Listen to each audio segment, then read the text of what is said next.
नमस्कार विद्यार्थी मित्रांनो मैत्रिणींनो, स्वागत आहे तुम्हा सर्वांचं परत एकदा आपल्या नाद भरतीचा या आपल्या एज्युकेशनल यूट्यूब चॅनलवरती.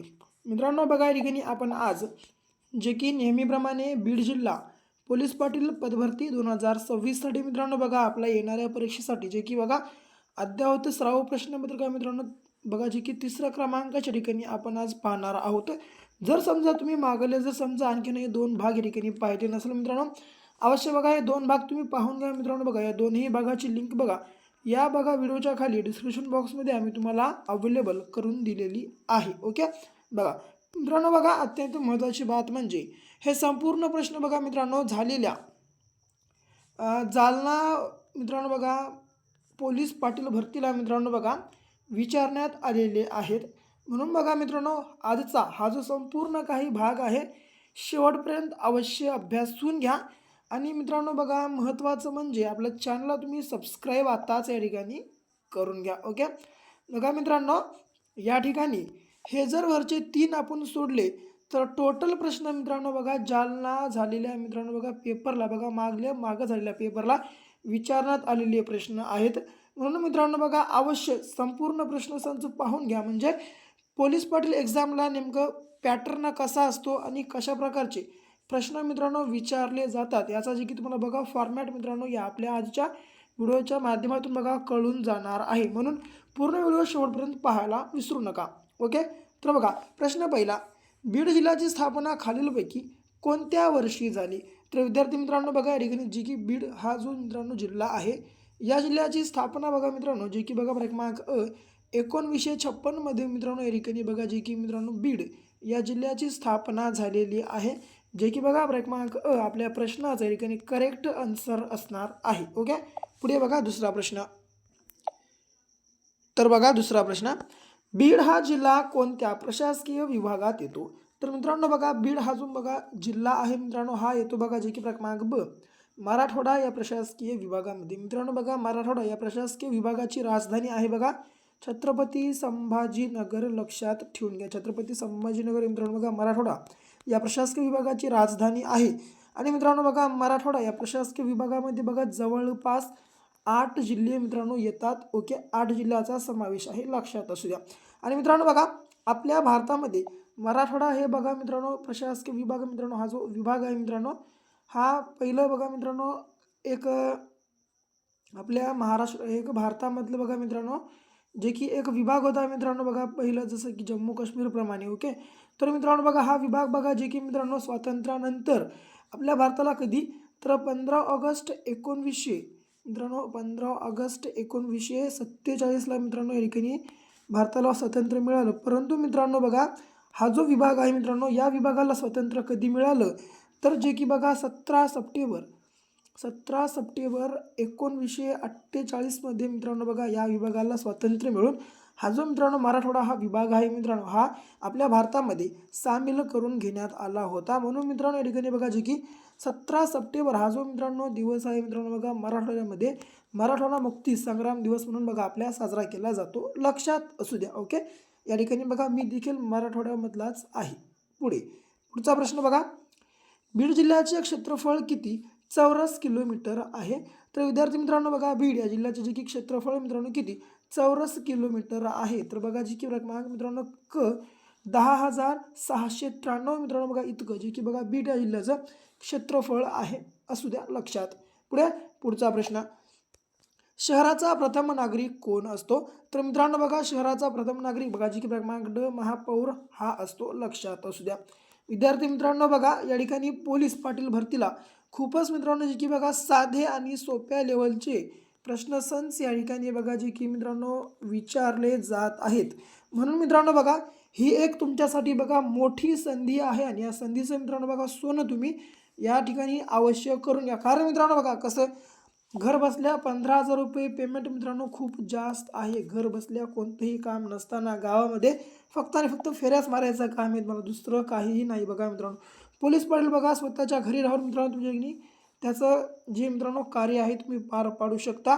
मित्रांनो गावातली नोकरी आहे म्हणून जास्तीत जास्त तुम्ही अभ्यासावर या ठिकाणी फोकस करा, जास्तीत जास्त तुम्ही अभ्यासावर फोकस करा. ओके, आणि मित्रांनो बघा एक तुम्हाला अत्यंत महत्त्वाची गोष्ट सांगतो. तर ती म्हणजे काय आहे तर या ठिकाणी बघून घ्या. या ठिकाणी आम्ही बीड जिल्हा पोलीस पाटील भरती 2025 मित्रांनो बघा परीक्षेसाठी एक जवळपास 5,000 प्लस प्रश्नांचा महाठोकळा या ठिकाणी लॉन्च केलेला आहे. मित्रांनो जर तुम्ही महाठोकळा बाय केला तर तुम्हाला बाजारातलं कोणतेही 1,000-1,200-1,500 रुपयाचं मोठं महागडं बुक खरेदी करण्याची गरज पडणार नाही. म्हणून आपला महाठोकळा आत्ताच खरेदी करून घ्या मित्रांनो, कारण येणाऱ्या परीक्षेला 100% मित्रांनो 80 पैकी 80 प्रश्न या आपल्या महाठोकळ्यातलेच तुम्हाला ठिकाणी बघा मित्रांनो पाहायला मिळणार आहेत. म्हणून आपला महाठोकळा आत्ताच खरेदी करा. खरेदी करण्यासाठी 7414939007 हा आपला क्रमांक, या क्रमांकावर फक्त 150 रुपये पे करून व्हॉट्सअपला स्क्रीनशॉट शेअर करून नका. स्क्रीनशॉट शेअर केल्या अवघ्या 1 मिनिटाच्या आत आम्ही हा महाठोकळा तुम्हाला तुमच्या व्हॉट्सअप ग्रुपवर अवेलेबल करून देऊ. ओके, अवश्य बाय करून घ्या मित्रांनो. बघा येणाऱ्या परीक्षेला 100% बघा मित्रांनो आपल्या या महाठोकळ्यात तुम्हाला ठिकाणी बघा फायदा होणार आहे. 150 रुपयामध्ये मित्रांनो बघा एक आम्ही तुम्हाला जास्तीत जास्त 5,000 प्लस प्रश्न मित्रांनो जे की बघा अवेलेबल करून देण्याचा एक टेक्निक बघा जी की आमच्या एका छोट्याशा टीमने मित्रांनो केलेला आहे. म्हणून बघा मित्रांनो जास्तीत जास्त प्रमाणामध्ये खरेदी करून घ्या आणि मित्रांनो बघा याचा तुम्ही या ठिकाणी लाभ मात्र घ्यायला विसरू नका. ओके, बघा प्रश्नसंच बघा पुढे. तर हा बघा 5वा प्रश्न, पंचायत राज व्यवस्थेला कितव्या घटना दुरुस्तीने घटनात्मक दर्जा देण्यात आला. तर मित्रांनो बघा पंचायत राज ही जी व्यवस्था आहे बघा या व्यवस्थेला कितव्या घटना दुरुस्तीने घटनात्मक दर्जा बहाल करण्यात आला. तर बघा जी की मित्रांनो क्रमांक 72व्या घटना दुरुस्तीने मित्रांनो बघा जी की पंचायत राज व्यवस्थेला घटनात्मक दर्जा बघा मित्रांनो या ठिकाणी देण्यात आला, बहाल करण्यात आला. जे की बघा क्रमांक आपल्या प्रश्नाचं या ठिकाणी राईट आन्सर असणार आहे. ओके, पुढे महाराष्ट्रात नवीन जमीन महसूल वर्ष कधी सुरू होते. तर मित्रांनो बघा आपल्या महाराष्ट्रामध्ये नवीन जमीन महसूल वर्ष कधी सुरू होतो. तर बघा जी की क्रमांक 1 ऑगस्ट रोजी मित्रांनो सुरू होतो. म्हणून बघा मित्रांनो 1 ऑगस्ट हा दिवस जो आहे मित्रांनो महसूल दिन म्हणून बघा मित्रांनो ठिकाणी साजरा केला जातो. मित्रांनो बघा नुसतं बघू नका, बघण्यासोबत हे संपूर्ण काही लिहून घ्या, लिहून घेऊन पाठांतर करून घ्या मित्रांनो, कारण हे संपूर्ण प्रश्न बघा पोलीस पाटील मित्रांनो जे की परीक्षेला ठिकाणी बघा विचारण्यात आलेले प्रश्न आहेत. म्हणून मित्रांनो बघा एकही प्रश्न मिस करू नका. प्रत्येक प्रश्न लिहून घेऊन बघा पाठांतर या ठिकाणी तुम्ही करूनच घ्या. बघा पुढचा प्रश्न काय आहे तर आनंदमठ ही कादंबरी कोणी लिहिली. मित्रांनो बघा एकदम सोपे प्रश्न मित्रांनो बघा या ठिकाणी विचारण्यात येत आहेत. बघा तर आनंदमठ ही कादंबरी कोणी लिहिली. तर बघा जी की क्रमांक बंकिमचंद्र चटर्जी यांनी. ओके, यासोबतच मित्रांनो बघा आपल्या भारताचं राष्ट्रीय गीत कोणतं आहे. तर बघा जे की मित्रांनो वंदे मातरम. बघा मित्रांनो राष्ट्रीय गीत वंदे मातरम हे जर कोण लिहिलं विचारलं तर हे देखील बघा मित्रांनो जे की बंकिमचंद्र चटर्जी यांनीच लिहिलेलं आहे, लक्षात असू द्या. पुढे बघा पुढचा प्रश्न, गेट वे ऑफ इंडियाची बघा मित्रांनो उभारणी कोणत्या इंग्लंडच्या महाराजाच्या आगमनानिमित्त करण्यात आली. तर मित्रांनो गेट वे ऑफ इंडियाची बघा उभारणी इंग्लंडच्या कोणत्या महाराजांच्या आगमनानिमित्त करण्यात आली. तर बघा जी की क्रमांक जॉर्ज 5वा बघा या ठिकाणी आपल्या प्रश्नाचं करेक्ट आन्सर असणार आहे. मित्रांनो बघा आता एक गोष्ट लक्षात घ्या, गेट वे ऑफ इंडियाची उभारणी मित्रांनो बघा मुंबई या ठिकाणी 1911ला करण्यात आली होती. आणि मित्रांनो बघा गेट वे ऑफ इंडिया आणि इंडिया गेट याबद्दल मित्रांनो थोडंसं गैरसमज बाळगू नका. गेट वे ऑफ इंडिया हे बघा मुंबईला आहे, तर इंडिया मित्रांनो आणि इंडिया गेट आणि मित्रांनो बघा इंडिया हे जे मित्रांनो गेट आहे बघा हे आहे नवी दिल्लीला, लक्षात असू द्या. गेट वे ऑफ इंडिया वेगळं आणि इंडिया गेट वेगळं. इंडिया गेट दिल्लीला आहे आणि गेट वे ऑफ इंडिया मुंबईला आहे. आणि बघा गेट वे ऑफ इंडियाची उभारणी बघा 1911मध्ये इंग्लंडच्या मित्रांनो बघा जे की क्रमांक जॉर्ज 5वा या राज्याच्या आगमनानिमित्त मित्रांनो करण्यात आली होती, लक्षात असू द्या. पुढे बघा महाराष्ट्रावर बघा मित्रांनो पहिल्यांदा कोणत्या सुलतानाने आक्रमण केले.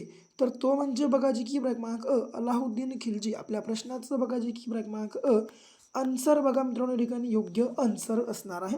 पुढे बघा भीमा कोरेगाव लढाई कोणत्या वर्षी लढली गेली. तर मित्रांनो बघा भीमा कोरेगाव ही जी बघा मित्रांनो लढाई आहे बघा ही बघा जी की क्रमांक 1818 वर्षी लढली गेली होती. ओके, जे की बघा मित्रांनो कधी तर 1 जानेवारी 1818 रोजी मित्रांनो बघा ही लढली गेली होती. म्हणून मित्रांनो बघा आपल्या भारतामध्ये 1 जानेवारी हा दिवस बघा जी की या ठिकाणी शौर्य दिवस म्हणून बघा मित्रांनो जी की साजरा केला जातो, लक्षात असू द्या. पुढे बघा पुढचा प्रश्न. हां, या ठिकाणी बघा मित्रांनो आपला महाठोकळा आताच बाय करून घ्या. 5 प्रश्नांचा या ठिकाणी मी नंबर दिलेलो आहे. पुढचा प्रश्न बघा आता.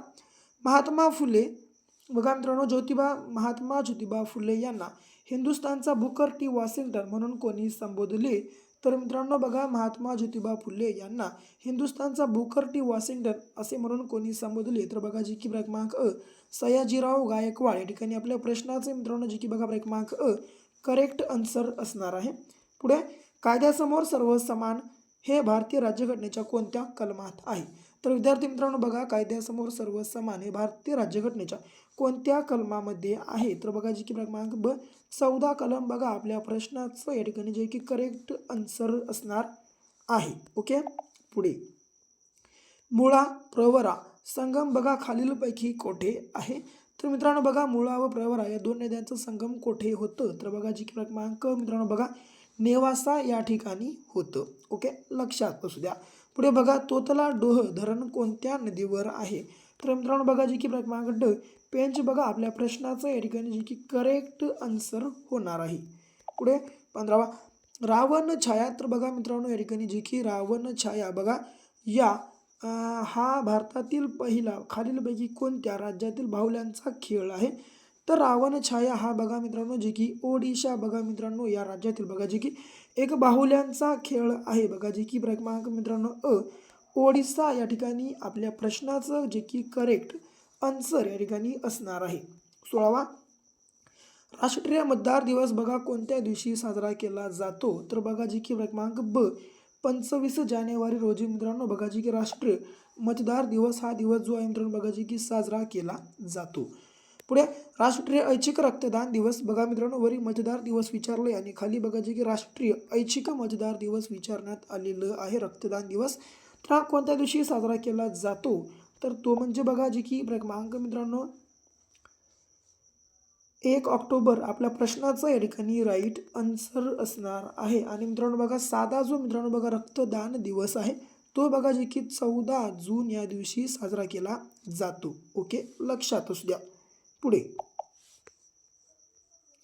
बघा ठिकाणी 18वा प्रश्न बघा आता. माती खालची माती हे व्यक्तिचरित्र कोणाचे आहे?